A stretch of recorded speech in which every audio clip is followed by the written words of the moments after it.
Ok, là, je pense qu'on va pouvoir démarrer et les retardataires pourront nous rejoindre. Donc, bonjour à tous. Content de vous retrouver pour ce webinaire sur le climat et la gestion de l'eau. Pour ceux qui n'ont pas encore vu, il y a la possibilité d'avoir une interprétation en anglais en direct. Donc, vous avez juste à sélectionner le bon canal. Voilà. On voulait faire un enregistrement en anglais également. Je pense que ça va être compliqué, donc on aura au moins celui en français. Tac, donc j'espère que vous voyez bien mon écran. Donc bienvenue pour ce webinaire qui va durer à peu près 1h30. On va essayer de tenir le timing. Juste quelques règles pour que ça se passe bien. La première, c'est de bien couper vos micros et vos caméras, sauf lorsque vous êtes en train de parler. Là, vous pouvez rallumer et également, vous pouvez lever la main pour poser vos questions ou utiliser le chat. On notera toutes vos questions et on prendra après chaque présentation un temps de questions-réponses qui sera un peu chronométré, mais on essaiera en tout cas de bien répondre aux questions qui seront posées. Voilà. Donc le webinaire sera enregistré en version française et on pourra le diffuser également à la fin. Et si vous restez jusqu'à la fin, on vous proposera un petit questionnaire d'évaluation. Donc, pour ce webinaire aujourd'hui, on a plusieurs intervenants. Je vais les laisser se présenter rapidement. Donc, moi, c'est Joseph Pouzoulik, je suis chargé de projet pour FERT. Je vais laisser la parole à Laurent Poupard pour se présenter. Oui, bonjour à tous. Donc, Laurent Poupard, moi, je suis agriculteur dans le nord de la France. Je suis aussi engagé dans des organisations professionnelles, notamment une organisation professionnelle chargée d'assurer les agriculteurs. Donc, cette organisation professionnelle, ça s'appelle Groupama. Et au sein de Groupama, on a une association Action Solidarité Madagascar qui accompagne tous les porteurs de projets là-bas dans le pays, que ce soit dans l'éducation, la santé, la formation professionnelle, notamment, bien sûr, formation agricole. Et c'est dans ce cadre-là qu'on a le plaisir de travailler avec FERT. Merci beaucoup, Laurent. Arnaud Sommet de Côte d'Ivoire, tu peux te présenter? Ok, moi c'est Sommet Arnaud. Je suis coordonnateur sur le volet maraîchage au niveau de FERT à Boaké. Nous travaillons avec l'Union régionale des maraîchers du Béquet au centre de la Côte d'Ivoire et principalement sur le conseil et l'accompagnement technique. Merci Arnaud. Noëlson à Madagascar pour FIFATA. Oui, bonjour à tous. Moi, c'est Noëlson Ranmenzanar, technicien du groupe FIFATA, travaillant ici dans les hautes terres de Madagascar, en Alamanga et Itassi. Merci beaucoup Noëlson. Et enfin Alexandre, qui est conseiller technique à Madagascar. Bonjour Alexandre, conseiller technique FERT à Madagascar qui accompagne le groupe FIFATA. Merci beaucoup à tous. Donc, je vais faire une brève introduction du chantier, enfin en tout cas de la thématique d'aujourd'hui. Et ensuite, je laisserai la parole à chacun pour 3 présentations. Merci de couper les micros, ceux qui arrivent, s'il vous plaît. Donc, ces quelques photos juste pour vous montrer ce que beaucoup d'entre vous voient au quotidien, qui est des aspects de changement climatique qu'on peut observer chez les agriculteurs et sur les paysages dans les différents pays dans lesquels on intervient, qui peuvent se manifester assez souvent par de la sécheresse ou des inondations, des pluies tardives ou trop abondantes. Mais en tout cas, ce qui est sûr, c'est que ça touche à peu près tous les pays dans lesquels on intervient. J'ai mis rapidement un petit graphique sur l'évolution des températures. Pas forcément détailler tout, mais juste dire que depuis le début des années 80, il y a une accélération du réchauffement. Les 40 dernières années ont été les plus chaudes depuis 1850. Et moi-même, en tant que chargé de projet, à chaque fois que je vais en mission dans un pays, les agriculteurs nous interpellent à chaque fois sur cette question de changement climatique et de comment on peut les accompagner pour qu'ils arrivent à mieux s'en sortir. Alors, ce petit schéma du cycle de l'eau, c'est pour rappeler quelque chose d'essentiel. Je vais paraphraser un scientifique français des années 1800 qui dit que rien ne se perd, rien ne se crée, tout se transforme. Donc, c'est Lavoisier qui dit ça. Et l'eau, c'est exactement ça. Il y a une quantité d'eau qui est limitée sur la Terre. Et donc, il faut qu'on apprenne à la gérer de manière raisonnée. Et ça va être l'objet de ce webinaire, de voir quelles solutions on a développées pour permettre une gestion de l'eau qui soit plus raisonnée, meilleure et du coup accessible à plus et plus longtemps dans les différents pays. Alors pour ça, on a classé un peu les différentes solutions en 4 catégories qu'on va reprendre après dans les présentations de pays. Une première catégorie qui est tout ce qui est captage et stockage de l'eau. Une catégorie qui est tout ce qui est pompage de l'eau, notamment pompe manuelle, mais également pompe mécanique. Une catégorie qui est transport et distribution, arrosage, on aura notamment une présentation du goutte à goutte de Côte d'Ivoire. Et enfin, tout ce qui est dispositif anti-érosif pour une meilleure gestion de l'eau. Voilà. Donc, je vais laisser la parole à Alexandre pour présenter à Madagascar un outil de diagnostic qui a été créé et qui permet de bien faire le point sur la situation avec les producteurs et ce qu'on peut améliorer. Alexandre, je te laisse la parole. Ok, donc je vais vous présenter l'outil climat. L'outil climat est issu d'une méthode de diagnostic développée par Agri-agence et qui a été adaptée pour la rendre plus accessible aux paysans et plus facilement utilisable sur le terrain par les conseillers à Madagascar.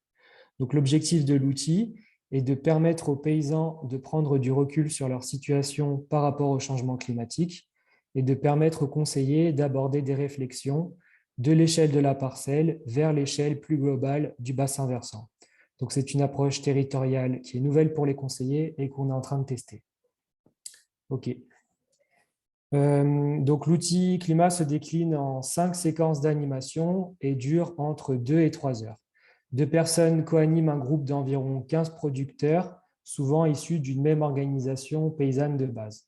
Donc c'est plus simple de travailler avec des petites OP de proximité où les membres se connaissent et habitent pas très loin. Ok. Ensuite, donc je vais vous présenter la première étape qui est l'identification et la priorisation des aléas. Mais préalablement à cette étape, les animateurs vont introduire les objectifs de l'animation pour que les producteurs comprennent bien que le sujet est le changement climatique. Ils vont aussi les accompagner à définir l'échelle territoriale qui les regroupe et qui sera analysée tout au long de l'animation. Donc ça peut être le village, la vallée ou la montagne. Collectivement, les producteurs vont donc caractériser l'évolution du climat en comparant la situation actuelle par rapport à la situation passée. Et ils vont imaginer un futur basé sur la tendance actuelle pour faire ressortir les événements climatiques les plus impactants. Donc, à partir des aléas qui vont être décrits par les producteurs, les animateurs vont les accompagner à sélectionner les 3 aléas les plus importants, aléas qui seront par la suite analysés. Donc nous, souvent sur le terrain, on entend les agriculteurs parler de grêle, de sécheresse, de fortes pluies et de cyclones à Madagascar. Ok. Ensuite, les producteurs vont construire les cycles de production. Pour cela, ils vont réfléchir aux productions végétales et animales les plus représentatives de leur territoire. Donc c'est une étape où il y a beaucoup de discussions. Les producteurs ne sont souvent pas d'accord sur qu'est-ce qui est représentatif ou pas.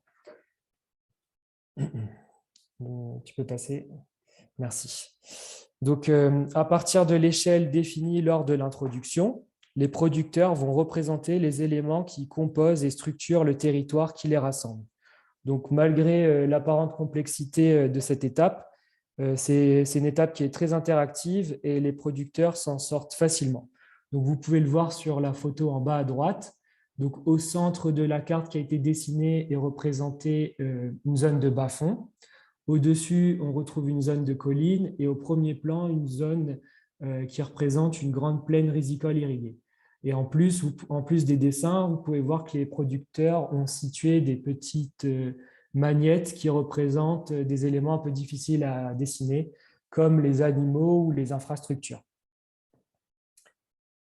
Ensuite, l'étape suivante, c'est les producteurs qui vont essayer de simuler les conséquences des aléas sélectionnés. Donc, ils vont tourner une roue, puis analyser l'impact de l'aléa qui est tombé. L'impact sera analysé à la fois sur le calendrier, donc c'est la photo à gauche, et à la fois sur le territoire, donc la photo à droite. Et en général, pendant une séance, il y a 2 ou 3 aléas qui sont traités. Pour cela, ils vont poser des cartes danger, donc les cartes qui sont en rouge, sur les cycles de production et sur la carte du territoire pour situer les problèmes rencontrés. Donc, les animateurs vont noter vraiment les difficultés qui sont décrites par les paysans et ces derniers peuvent les questionner pour savoir si des solutions ont déjà été testées. Really have a good idea of all the problems encountered. So they're going to look and analyze the difficulties encountered by farmers and see whether solutions have already been tested. And it's also a very, very interactive step. Step number 5, based on the different problems, moderators are going to reinforce the annual working plan. So this is more or less a roadmap drafted by the farmers' organization for 1 year. Moderators can propose to integrate new activities or practices, and they're going to help the members to implement that. For instance, a producer, a farmer could decide to develop a retention basin or hedges on his plot, or an organization can decide to implement reforestry actions on a certain land or plot. Afterwards, a small report is going to be shared with pictures of the different actions. They can also take pictures of the current landscape. So this step has not been very much tested because we work on 2 basins mainly that you can see here. The first one represents a damaged landscape. And this is a summary of almost all the problems encountered in Madagascar. And the second one has been developed with different solutions. The aim of this is to facilitate decision-making in the different actions that will be undertaken. In parallel, we also work with a training module based on the same principle as this seminar on climate change, so that basic knowledge on climate change is disseminated. Because sometimes in the field, it's difficult to really understand what are the consequences of climate change. So the idea would be for advisors to be more comfortable with the problem. Now going to give the floor to a producer who has taken part in such a session. Thank you. William is a farmer in Madagascar. He's going to make his presentation in Malgache, and it's going to be translated. Thank you.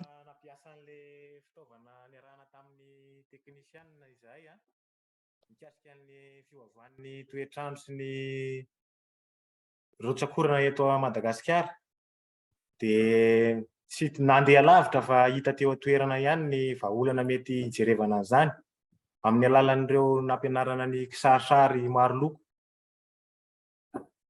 Donc, William disait que So William was saying that the FIFATA technicians have organized the moderation on this tool, on this diagnosis tool.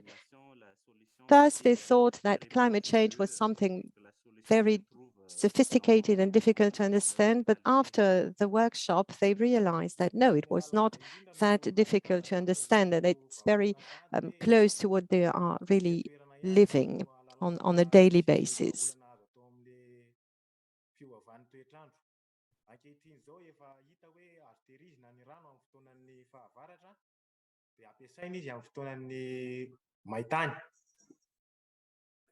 donc, pendant l'animation, il y a beaucoup d'échanges. During the workshop, there are a lot of exchanges and discussions between farmers and also between farmers and technicians.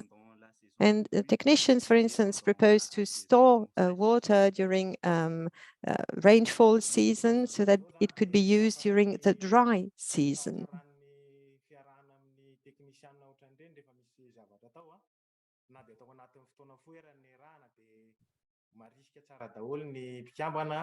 Ary manantena ny mbola firoborobon'ny fiarahana alalana zavatra maro amin'ny alalan'ny ety toerana fa tsy voatery andeha lavitra. Ils ont beaucoup apprécié l'animation. They have enjoyed the workshop, the animation very much, and they think it is a very good idea to continue with this type of sessions, because it's a good reflection of the situation they are encountering on their territory, on their local scale. So this is what William wanted to tell us. Thank you. Thank you very much, Joseph. Thank you, William. Thank you, Nelson, for the translation. You now have some time for questions to Alexandre or to the producer, the farmer who made his testimony. So don't hesitate to use the chat or to raise your hand if you want to voice a question.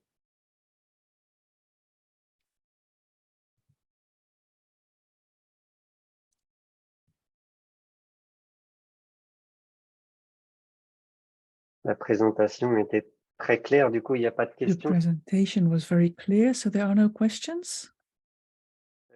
Vous pouvez poser des questions en anglais aussi. You can also ask questions in English. There will be a translation. Oui, Anne. Anne? I just want to start with the first question.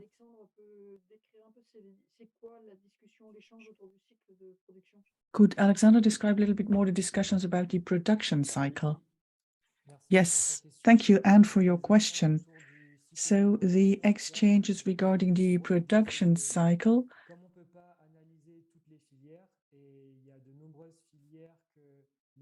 have seen the light of day because it is very difficult to get information of individual farmers. And we really want to give an overview of the production that is important within a specific community. The production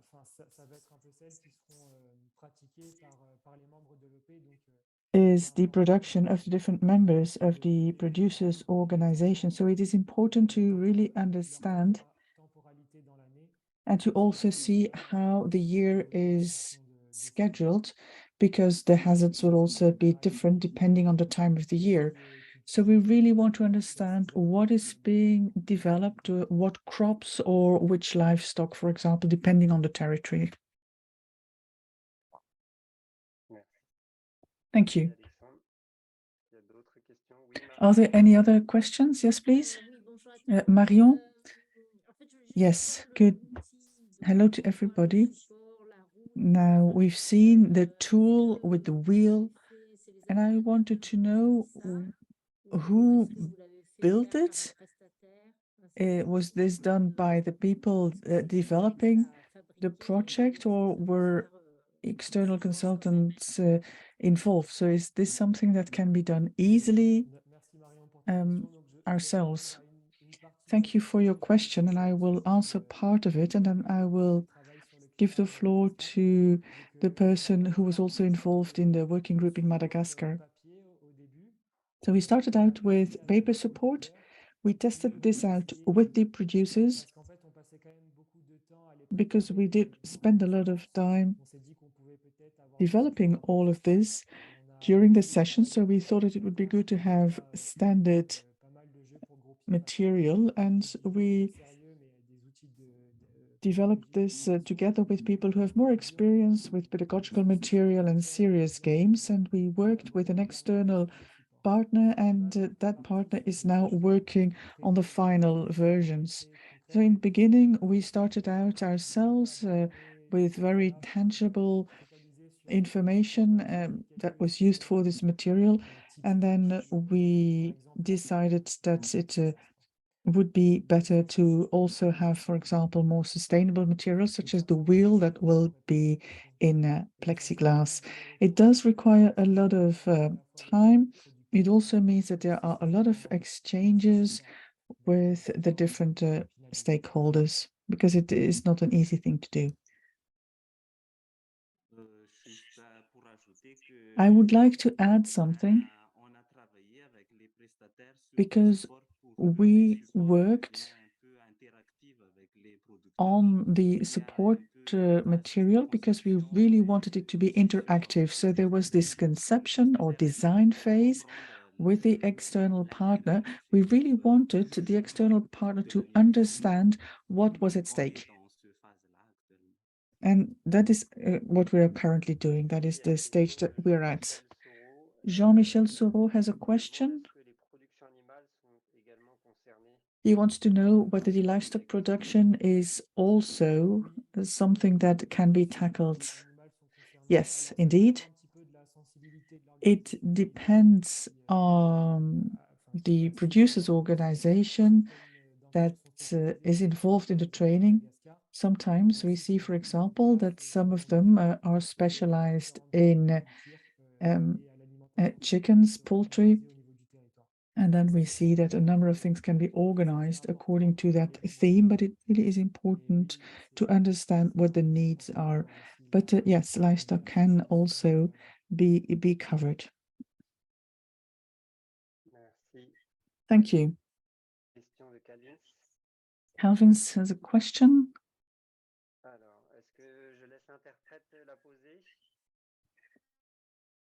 We can ask the interpreter to translate the question.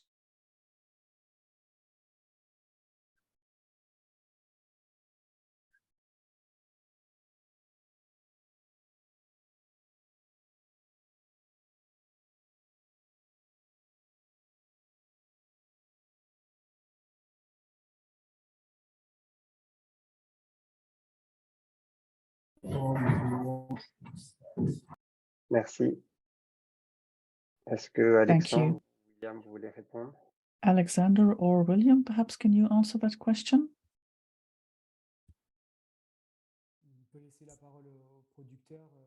I would like to hand over to the producer because I did not hear the whole question. I'm sorry.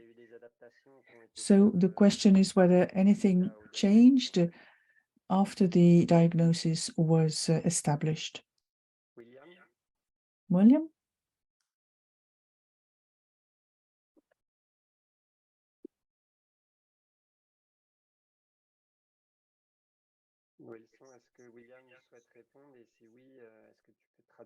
I do not know whether William wants to answer that question, and perhaps we can have the translation.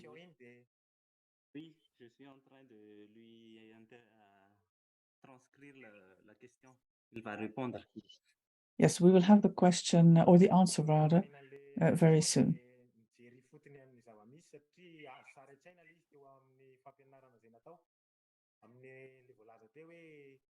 Tamin'ny alalan'ny kisarisary maro loko no nampitana an'le izy nahatra adiny telo ny fampiresahana tao dia natao kariary le zavatra natao rehefa tao aorianan'ny animation natao iny fa tsy le teo ambony latabatra intsony dia natao ny fampiarana ny zavatra nisy.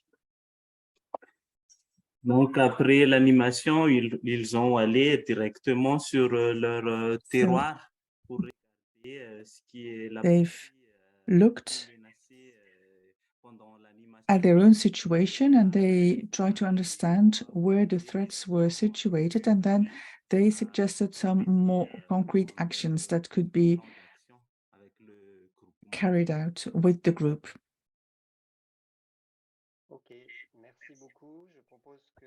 Thank you.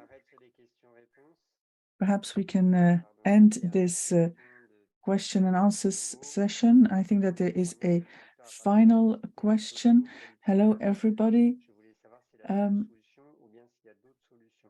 The producer was speaking about the possibility of storing water. I wanted to know if this is the only solution or whether there are other solutions. So perhaps it is possible to talk about water storage solutions, but I think that this might be covered in the next presentation. So perhaps we can keep the question in the back of our minds. I would now like to hand over to Noëlson for the next presentation. Thank you very much. Thank you, Joseph. We are going to talk about technical solutions and the experience that we have in Madagascar with the current climate change situation that has become a reality. The producers find themselves in a very difficult situation to manage excess water during the rainy season. There's a lot of erosion and runoff, for example. So there is less infiltration of water in the soil, and during dry periods, that also means that there is less water that is available. The sources dry up, and that has a direct impact on the crops and on the social life of the farmers. It also means that there are conflicts about the access to water.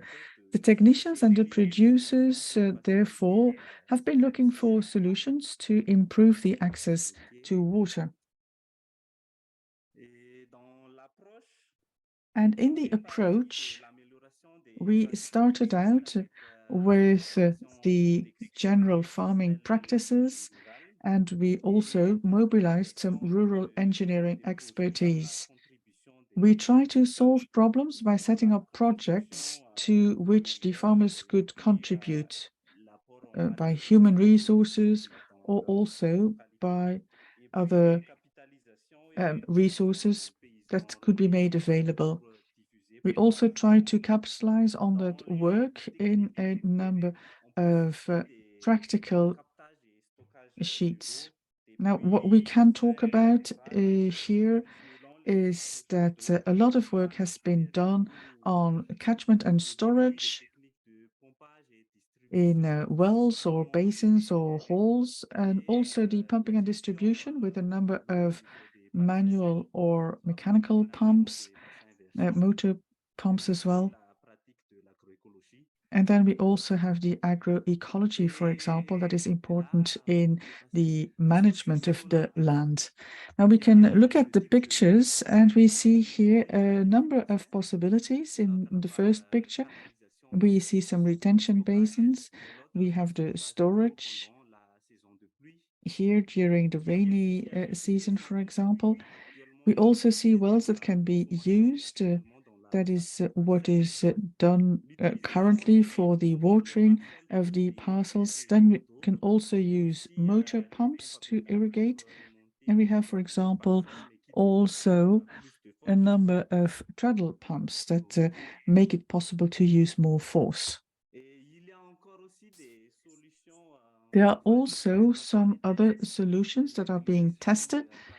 For example, the usage of drip irrigation is being tested, and very often the problem is that material is being moved or taken away.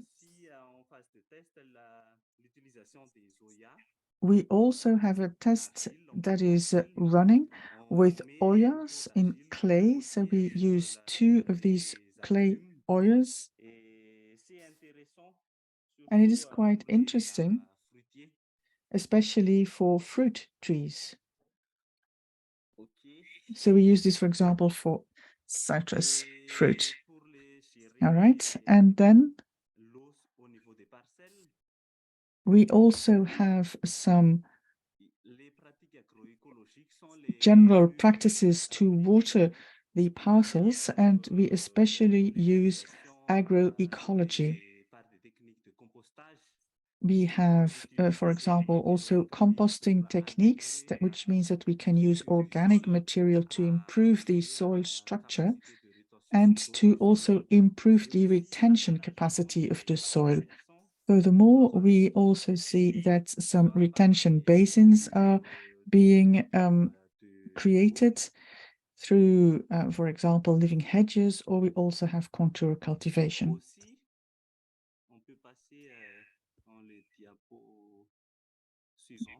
Now, on the next slide,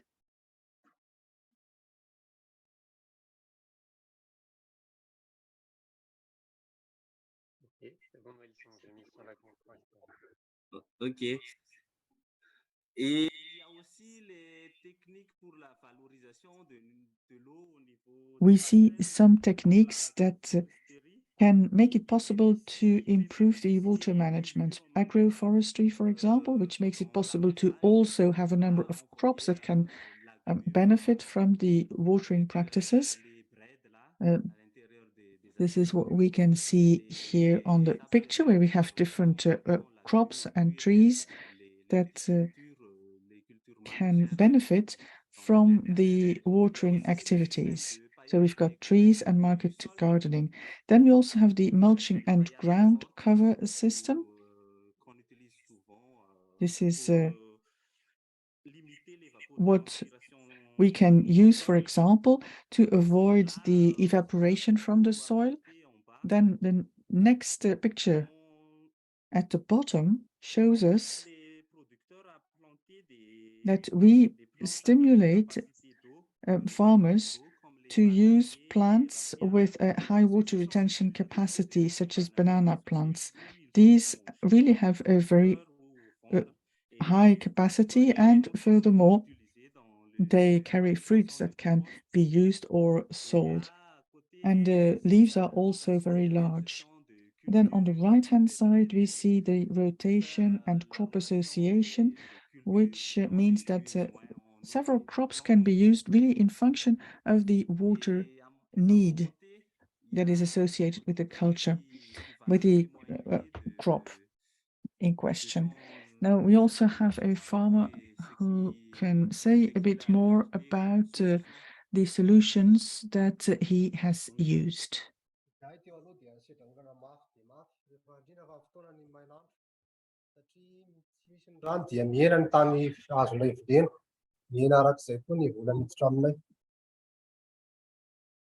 Donc, Fund, il a parlé de sa situation à fond, que Now, la difficulté d'accès à l'eau le he réduit. was saying that the situation before made it quite difficult to use the different parcels. It was difficult to secure the crops.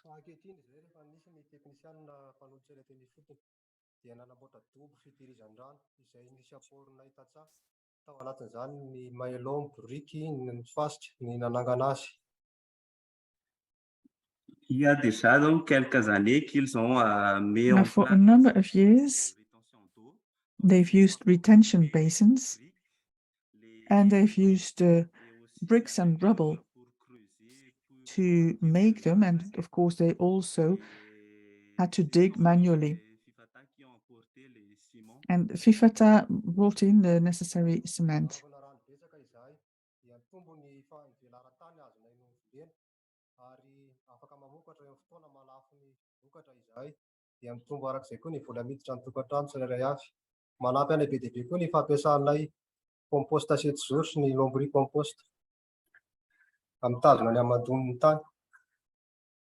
Donc, après avoir les bassins, donc ça leur Afterwards, the basins made it possible to have a stock of water that could be used for the different parcels. This made it also possible to have crops at times of interesting prices so that they could bring in more money. At the same time, they also discovered that using compost made it possible to improve the quality of the soil and the retention capacity.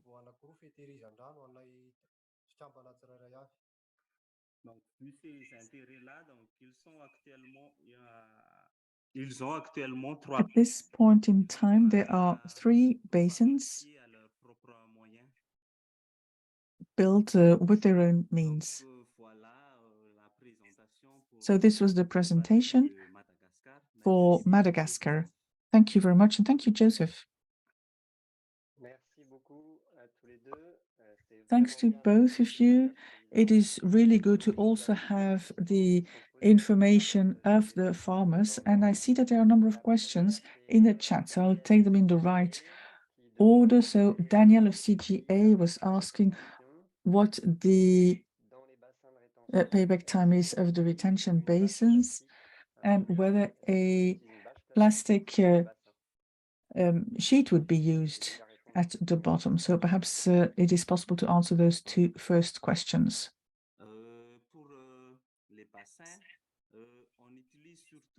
Now for the basins, we use secalite. So this is a product with cement, mixed with cement, that makes the material impermeable. So there are no specific sheets. It's just a number of materials that are mixed together. And as the life cycle goes, it really depends on the solidity of the structure.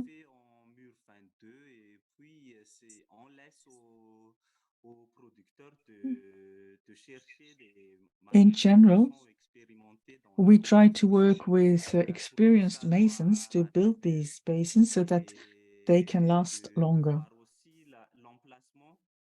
And it is also important to have them at a place where there's not too much pressure, where not a lot of people pass, for example, because that would shorten the life cycle of these retention basins.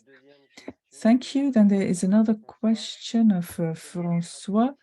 What is the most advantageous practice? So I think there might not be just one right answer. There might be several answers, and it might also depend on the context. The context can be very different. So it really is important to adapt to the context. It depends on the water sources, for example.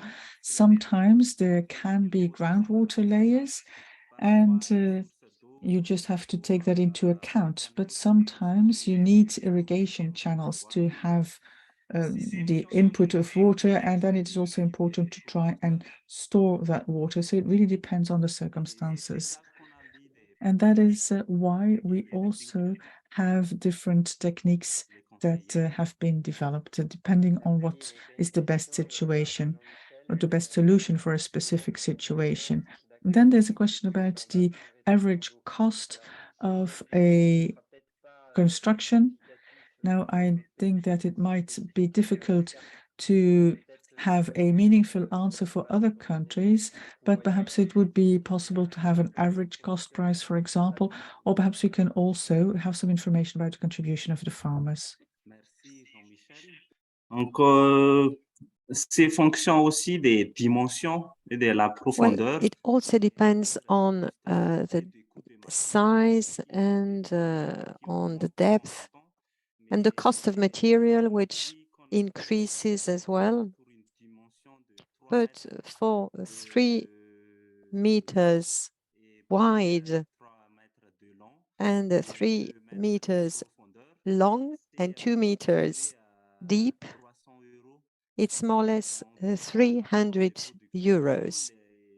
And the producer's part, it's the building process, it's the construction, it's the labor force,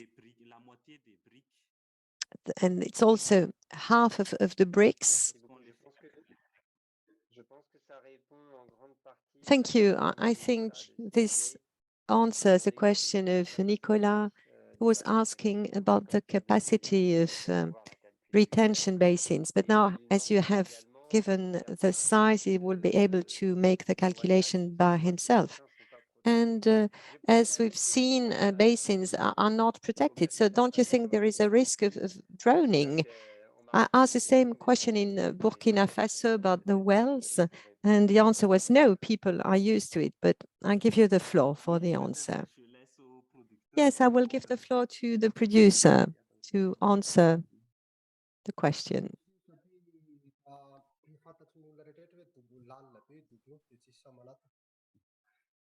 Donc, d'après vous, tout le monde connaît No, la construction et tout ça, apparently everyone knows that this is deep, and people do what is necessary not to walk around the place. Then Samuel is asking about the basins. What about the ownership of basins? And do producers feel that basins are their own, that they own the basins or not? So maybe this is a question for the farmer.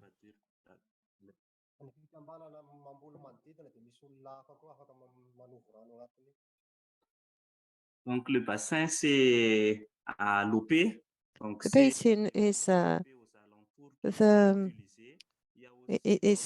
owned by the farmer organization or producer organization, and other farmers who do not belong to this organization or farmer association will discuss with the farmer organization and will decide who is allowed to use the basin or not.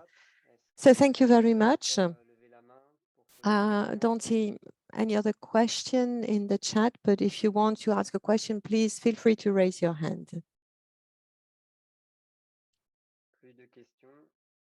No more questions?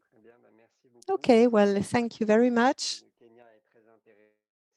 Kenya is very much interested in everything which is related to water management.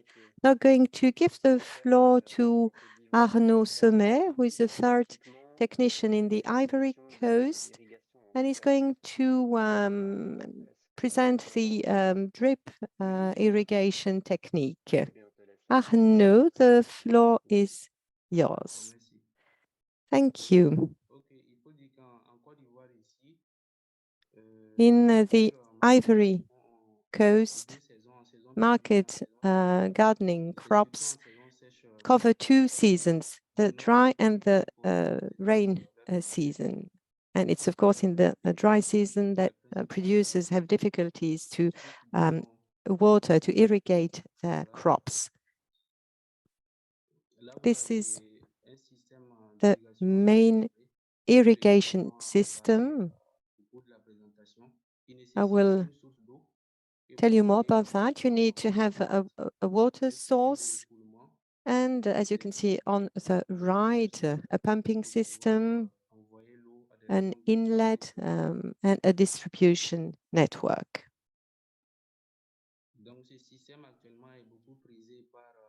This is a system which is very much used by producers today. In some places, people only work with wells in a lowland, but after the season, they are going to drill wells of 1 to 3 meters. Depends on the place where they are. And for the others who are lucky enough to be close to a river, a dam, or other sources of water, they will, of course, use this. Here, the pumping, again, depending on the means, some farmers can buy irrigation systems, thermal water pumps, but others not, and they are still using manual tools, plastic or metal watering cans, whereas others, as I said, have more money and can buy motor pumps. It's between 150 and 300,000 CEPA francs to buy such a system. But the first system is, as you can see, is the manual system, as you can see here on the picture. The first picture on the left. So it's a manual watering of beds. They get very close to the place so that they reduce as much as they can of distance. Second system producers are using is also requiring more means because you need to have a motor pump to irrigate. It's still manual because you have to walk through the field to have this flood-based irrigation, and it requires a lot of water, which is not a good or sustainable water management system. The other one is the so-called Californian system, where you can put water directly on the plot. It's a system through which you are going to reduce the strength of the water, not so that you are not going to destroy the plants.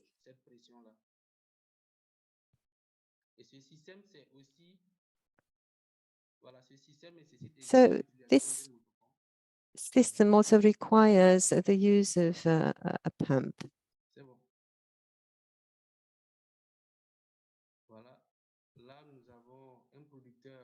Here we have Yumi, a producer who is with us and is going to share his experience with us.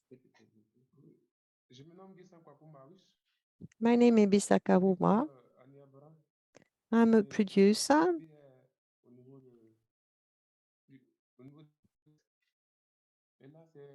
Sorry, but the Wi-Fi connection is not very good.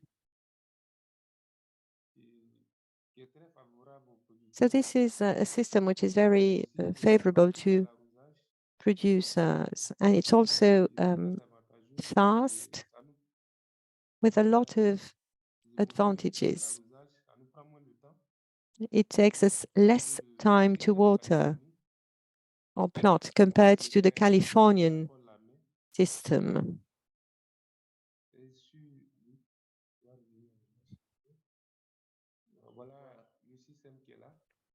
So this is a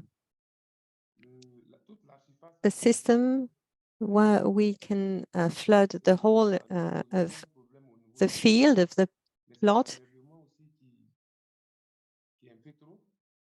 So it's what we call a micro sprinkling, and the whole of the surface is being flooded. And they grow, the plants grow very well because they are completely wet. So this is one of the best irrigation systems we have in the Ivory Coast. And all producers would like to have this sprinkling system.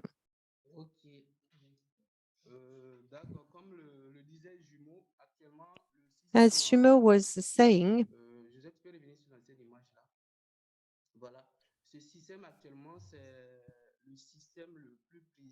this is the system which producers like the most.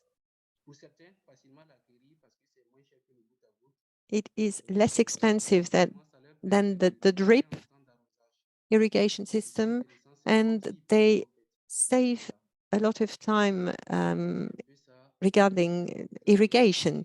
It's a little as if it was raining softly, but it's very efficient, and they can really make a lot of savings in terms of time.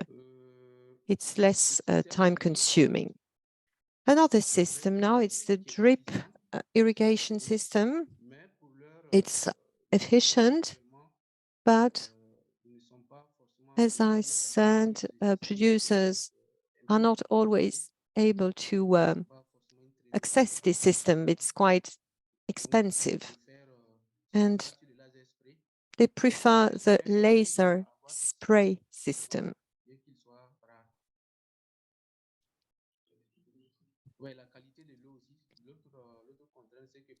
Another constraint, to be able to use the system, you need to have a water of a high quality, a very clean water. Otherwise, you have to clean filters, and so that's why it is necessary to have a clean water from the start. A lot of producers' organizations have used this system, but it didn't last long. The life cycle was short because you need to maintain the equipment. There are a lot of constraints in terms of maintenance of the equipment. Okay, I can see that some of you are starting to ask questions about the irrigation duration. Here you have a comparison between the different systems. As you can see, based on the system, you have different results. This is really a good summary and a good comparison between the different systems. Manual system, drip irrigation system. As you can see, the time reduces, the time necessary to irrigate the plot is going down. A lot of farmers use the Californian method because they don't have enough resources to buy the drip system. You have the costs here also expressed per system. Now, regarding laser spray, you also have differences regarding the flow rate. You need to have a good pump, which is quite efficient to be able to spray on plots of 5 meters wide. So you need to have a certain flow rate and pressure. The impact on pests.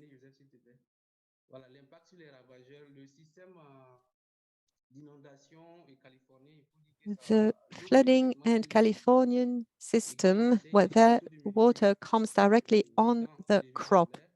As we know, the moisture rate, the humidity is quite high, and that's why a lot of diseases are appearing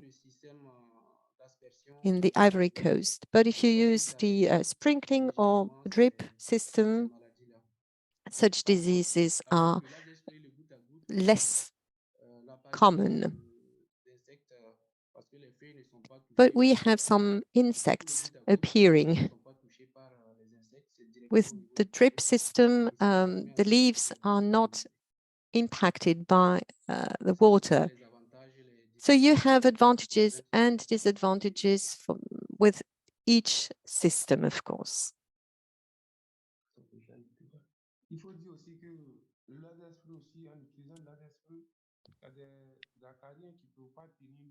And as we spray directly,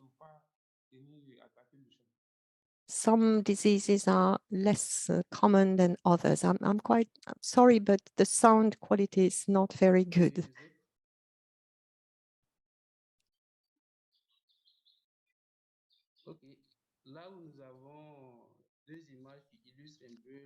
Here, 2 pictures to show how we manage water through different techniques, mulching techniques,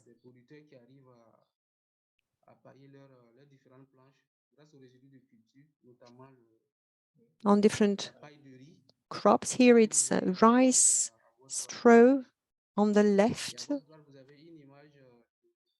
and on the right you have another picture showing ridges. Crops are inside and water can really be localized. It's a very targeted and localized watering system. So these are two techniques used to save water. But maybe we think about other systems, for instance, hedges that we could plant to better manage water evaporation and have a better management of water evaporation. And we could also use composting techniques. So this was, in a very summarized way, the different techniques we use in our country. And this, to me, are the two, or the different ways that we can use to limit water quantities and to have a better, more efficient water management system. To avoid evaporation, we apply different techniques such as mulching, agroforestry, hedgerows, and these are things that we are currently developing.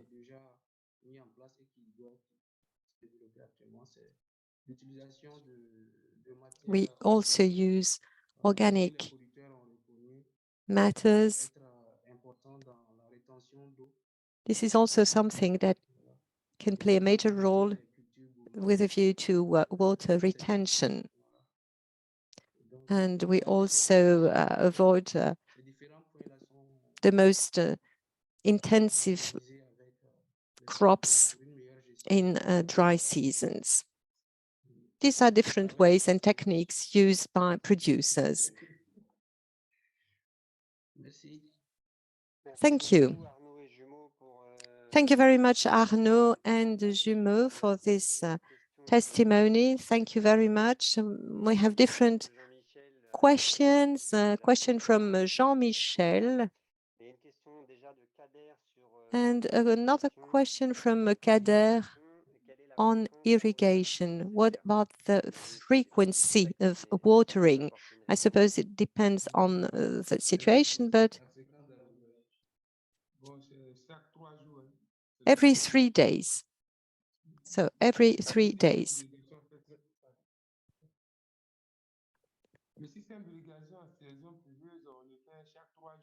So in rain seasons, it's every 3 days. And in dry seasons, every day. Okay, every 3 days in wet seasons, every day in dry seasons.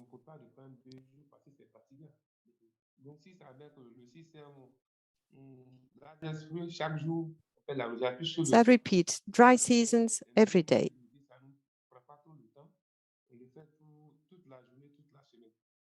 So every day, every week. And the Californian system, it takes more time. And you know, your body is tired, but the other system is more efficient, less tiring. So it's more, it's faster. Water comes out through valves, so it's different. It's another type of system. The frequency of watering is different according to the season, and it's mainly based on observation. The laser spray is a system through which you can send a lot of water, enough water on the crop. The crop and the plants can really grow easily have enough food, and it's a very efficient system. And as we already said, it saves a lot of time for producers. Okay, we got it. So the laser spray system saves time, but requires more investments at the start. Anne is asking about the material. Is it stolen? Or once you have installed it, is there a risk of being stolen? Je vois du matériel sur le terrain. Pas de problème. Très bien. Et une autre question de Anne et de Marion qui repose un peu aussi cette question The sur... answer was not understandable for the interpreter, but the next question has to do with the watering of the whole plant and whether it would not cause more pests or diseases.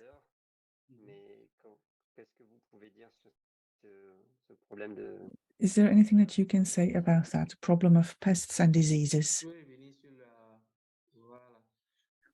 Yes, so we should come back to this slide. And as I was saying, it really depends on the irrigation system that is used.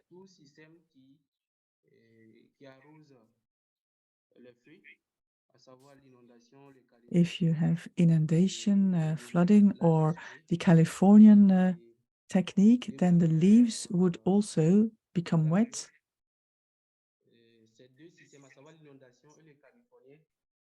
These two systems contribute to having more diseases.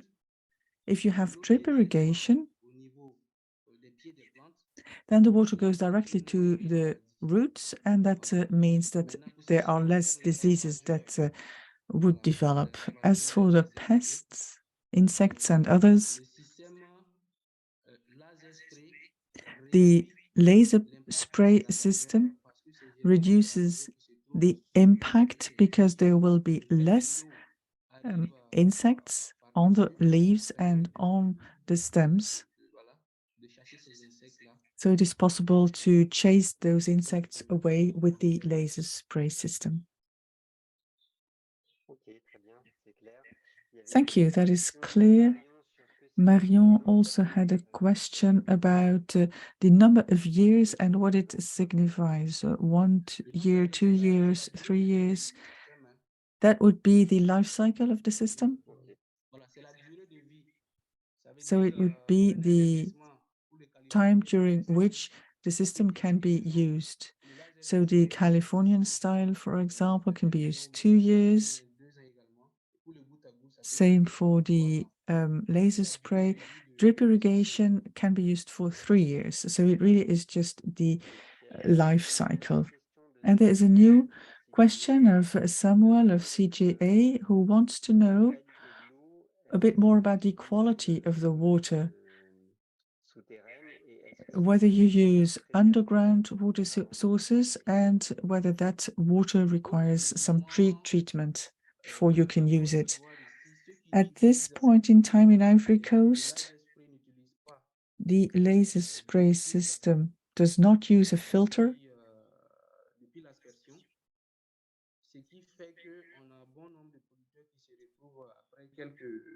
And that means that some farmers need to renew their systems after a certain time. And we're now working with the farmers so that they would use filters in their irrigation system, because that would mean that the systems can be used for a longer period of time. Now, as for the water quality,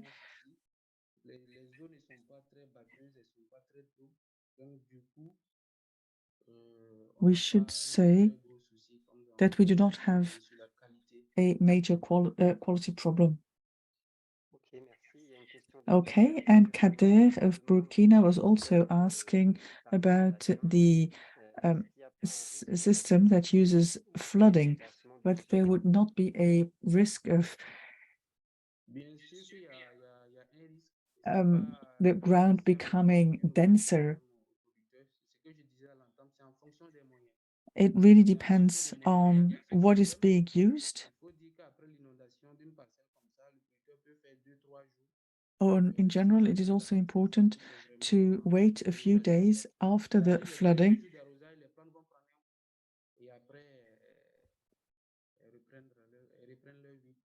so that you would not have that problem of the ground becoming too dense. And then we have a question for Nelson and William, because it's about Madagascar and retention basins. What would be the typical life cycle or the duration during which you can use these basins? Thank you for this question.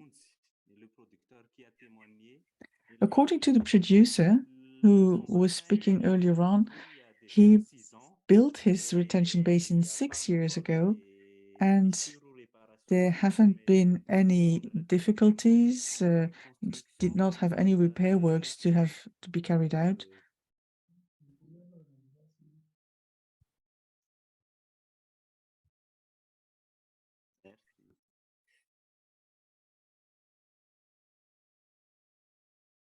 Oui, Nelson. Donc, j'ai dit que c'est comme tous les constructions. So it's a bit like with other constructions. Il a témoigné qu'il a He was saying that he made his basin 6 years ago and that there haven't been any cracks, that he hasn't had any maintenance work that he had to carry out. So he thinks that it could be about 15 years of life cycle for his own basin. Okay, thank you. It also depends on the material that is used, and usually it will be local material, bricks or cement, for example. And then the other product that you were referring to, that is perhaps a product that would come from further off to make the basin impenetrable.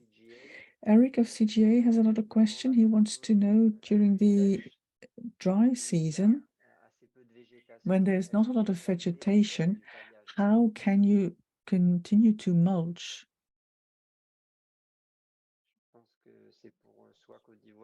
I think that is a question for either Ivory Coast or Madagascar. Yes, we can still mulch even during the dry season. And it is used also by the farmers to avoid the evaporation of the water from the soil. During the rainy season, we have a lot of production. And during the dry season, we therefore have a lot of residue. Thank you. For Madagascar? Yes, it's similar. The mulching is especially used during the dry season in order to avoid the evapotranspiration. So the farmers will then use the mulching to cover the land. And the final question of Eric of CGA, he wants to know how these water technologies can be adopted by farmers. How can you promote the adoption of these technologies? So do you work with lead farmers or do you work with everybody at the same time?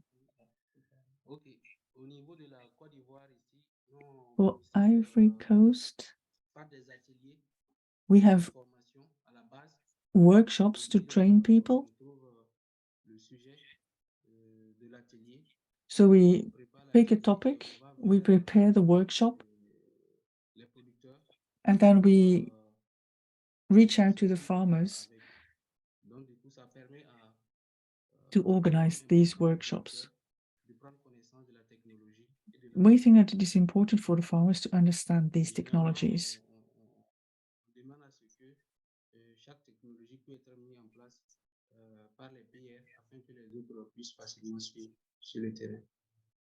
And we think that it is also good to establish some of these practices so that others can follow the example.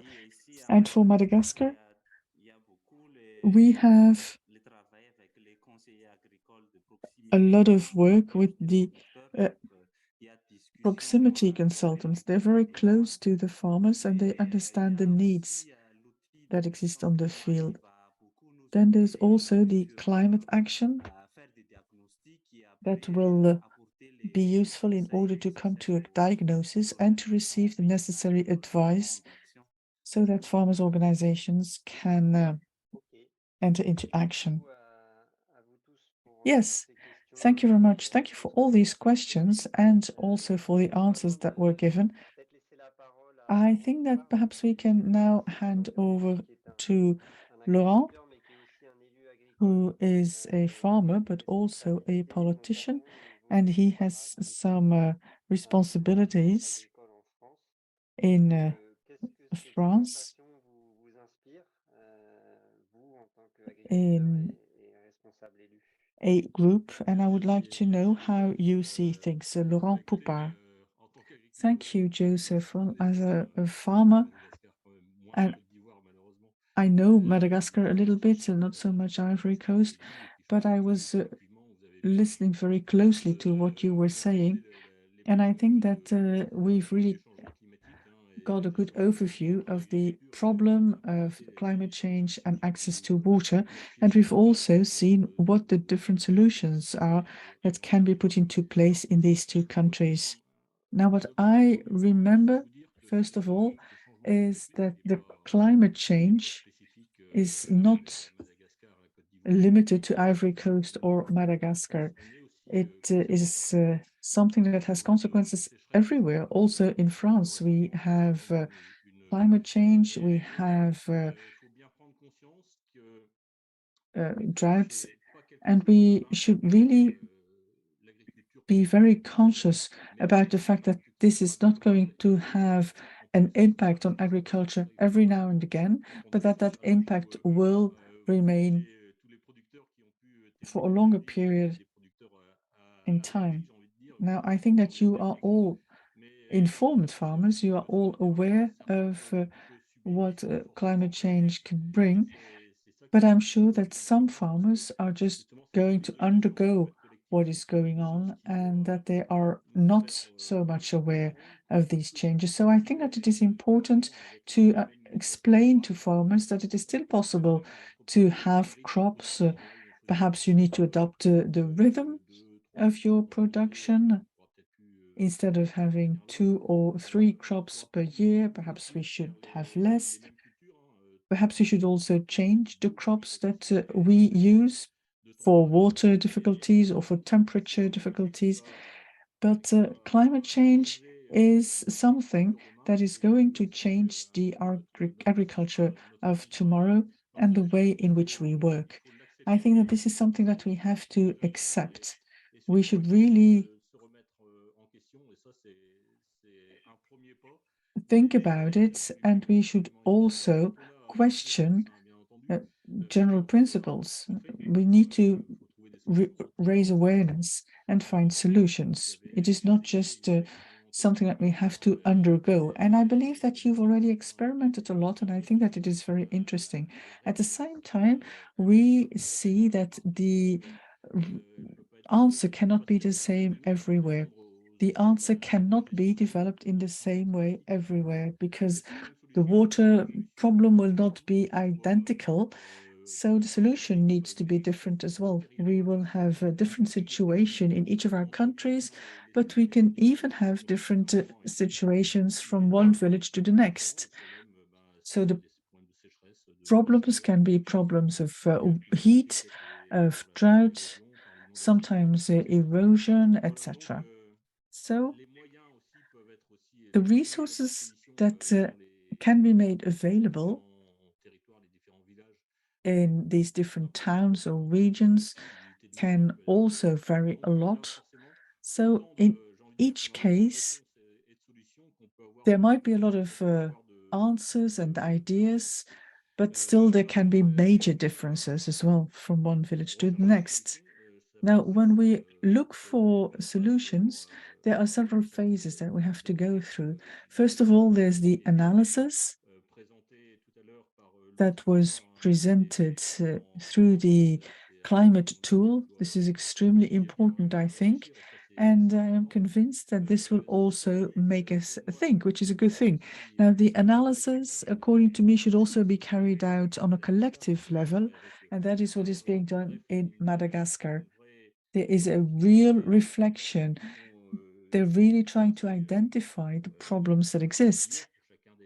And these problems can be quite specific to the town in question. Now, this analysis and this reflection should then lead to a number of possible solutions, and these solutions need to be tried out.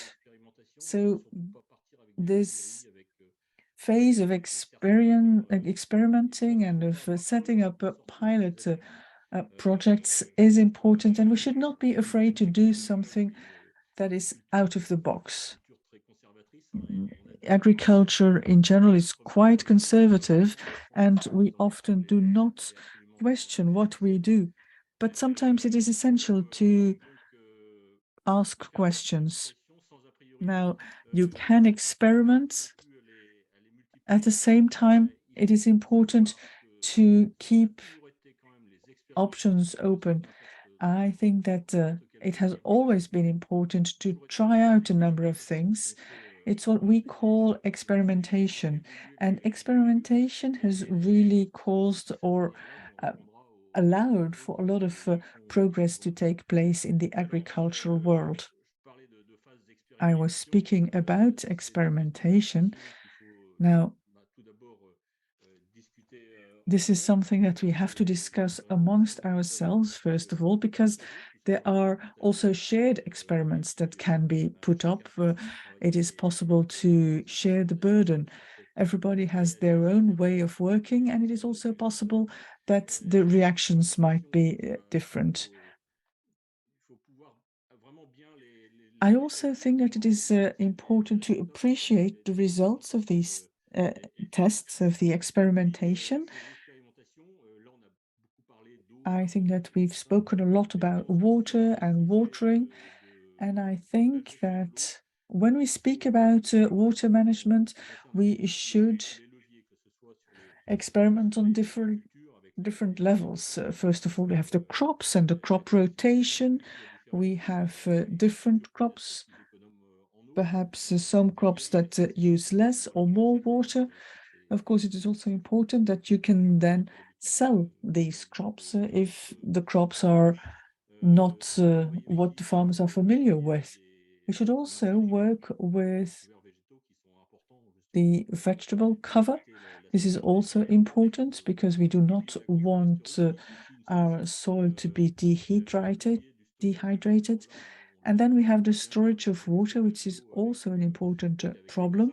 As we've seen, there can be basins, and it is also possible to manage the organic matter correctly. This is, according to me, an essential point as well. And I think that we work a lot on it also here in France. Now, if we want to do something about drought, then I don't think that we can solve it just by watering the soil. We have to deal with a number of other aspects as well. Now, experimentation, this is a good thing. We first have the analysis phase, then the experimentation phase. And if we really want to succeed these two phases, then we have to be extremely well organized. I think that we cannot work our own if we are confronted with these major challenges. We really have to work collectively in order to do something about climate change. C'est un collectif de paysans qui ont les mêmes problématiques, mais c'est un collectif qui doit surtout aussi intégrer. I refer to associations or groups of farmers, but also of technicians in Madagascar with FIFATA, for instance. FIFATA is, of course, a very important partner to find out solutions together, because it's a technical institution, so it's going to help farmers to have this high-level reflection on what can be done, what can be implemented. They will also provide support, and sharing is important, sharing of good or best practices. It is important to know what is going on in other villages or on other territories. Again, this is essential if we want to improve our way of working. We need to exchange. And technical partners are also going to help farmers to be part of a common group or structure, which makes it easier when you have to make important investments. Investments are necessary to access better irrigation systems, and this is not always possible. So it's good to have an organization. It is important to have this common reflection. Apart from analysis and testing, we also have to disseminate practices, techniques, and make them understandable. When I look at things from the outside, what is important is that everyone can make progress all together, because in some places, means are available and things are better. But what is, to me, the most important thing is that a maximum of farmers or producers could be part of the movement, could move ahead. Because those who took the floor today are leaders in their own community. But I think we have to make sure that everyone is involved and that all together we can make progress. And sometimes people are reluctant. Some will tell you, well, I've always worked that way and I'm not going to change. So sometimes you have reluctancy, and this is sometimes part of the culture. But we have to go beyond such reluctant behaviors. We need to share, as I said, investments, and we have also to provide answers to some questions, because you are referring to watering based on sometimes individual initiatives, but what is behind all that is water sharing and water management. If one part is only investing into watering to the detriment of the others, we're not going to make any progress. That's why a maximum of farmers should be involved in this approach. Then dissemination training, this is essential. As I said before, crops are maybe going to change, and we're going to have other marketing chains or approaches. Again, there are a lot of things that we can only do if we are on an agreement, if we are together.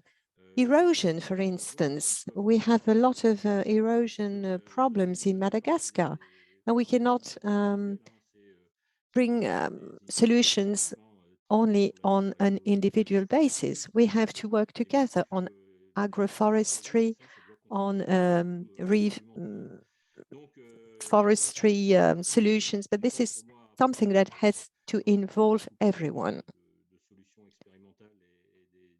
Because you referred to different techniques and individual initiatives, but I repeat, we have to make sure that a maximum of producers are part of the project. And if you make innovations, you need to have technical support. It's one thing to invest, but it's another thing to enjoy some technical support. And technical support will only be efficient if producers are organized. Thanks to Anne, we've been able to work together on the in the Wombe province. And I think this is a very good example of what we can do together with farmers and regarding dissemination of best practices. This is what I will keep from this exchange of experiences, which was very interesting. It's quite difficult to make a summary because there are as many solutions as we have territories and countries. You have situations that are completely different. Mais je pense que ce qui est important, c'est de... What is, again, important is not to be isolated and passive. We know that it's only by being together that we will be able to meet the climate challenge. Il faut surtout pas avoir peur de changer nos habitudes. And we should not be afraid of changing our habits. We have no other choice. We have to do so. And sometimes this will question farming habits that go back to centuries ago. But it is necessary. And the fact that we question such very old habits is a good way for us to prepare the future. It means that we will be ready to meet the future and the challenges of tomorrow. This is what I wanted to say just as a conclusion to this exchange. Yes, what you said is very interesting. As you said, climate change is for everyone. It's a long-term approach, and we have to adapt to the different situations, work together, not be isolated. And as you said, we need to make all these things understandable. So thank you very much again, Laurent.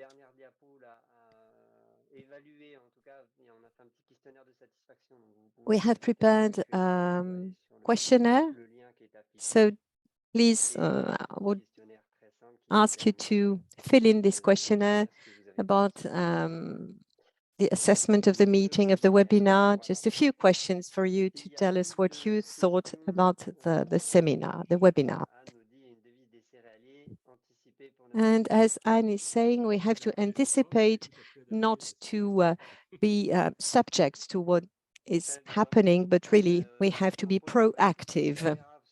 This is what serial makers are saying. So I propose now that we switch on our camera just to say bye-bye to everyone.